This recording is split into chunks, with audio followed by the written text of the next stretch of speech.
નવસારીના બીએપીએસ સ્વામિનારાયણ મંદિરમાં સેવારત સંત આચાર્ય સ્વામીનું કાળધર્મ પામ્યા.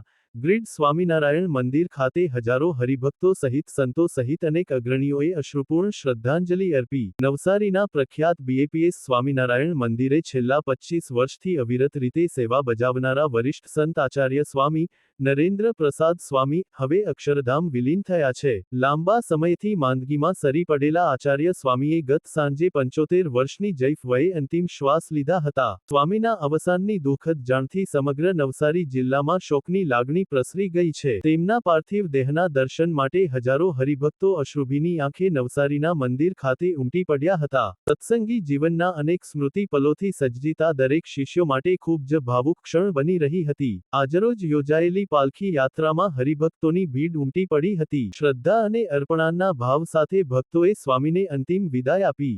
નજીકની અક્ષરવાડીમાં સંતો અને હરિભક્તોની ઉપસ્થિતિમાં પૂર્ણ ધાર્મિક વિધિઓ સાથે સ્વ આચાર્ય સ્વામીના અંતિમ સંસ્કાર કરવામાં આવશે. આદર્શ નિષ્ઠા, મમતા અને સેવાભાવના દીપશિખા સમાન રહેલા આચાર્ય સ્વામીનું આકસ્મિક અવસાન હરિભક્તો માટે કદી તેમની ખોટ પુરાઈ શકે તેમ નથી. શ્રી સ્વામિનારાયણ ભગવાનની જય.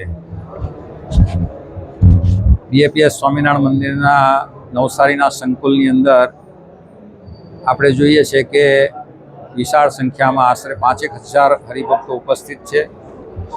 કારણ કે આજના દિવસે અહીંયા વર્ષોથી જેમણે 25 વર્ષથી કોઠારી અને ત્યાર પછી મહંત તરીકેની સેવા આપેલી છે એવા પૂજ્ય આચાર્ય સ્વામીએ ગઈકાલે જ એમણે દેહ ત્યાગ કર્યો છે અને એમણે અહીંયા વર્ષો સુધી સેવા કરી છે.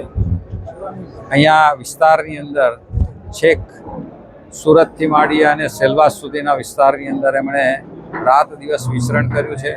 તે વખતે રસ્તા નહોતા, ઘણી મુશ્કેલી હતી. એવા સંજોગોમાં પણ એમણે વિચરણ કરી અને હજારો લાખો હરિભક્તોને એમણે વ્યસનમુક્ત કર્યા છે, સન્માર્ગે જવા માટે પ્રેરણા આપી છે. અને એમના દાખલાના હિસાબે જ અહીંયા પણ સેંકડો મંદિરો આ વિસ્તારની અંદર તૈયાર થયા છે. એમના સેવાને આભારી છે.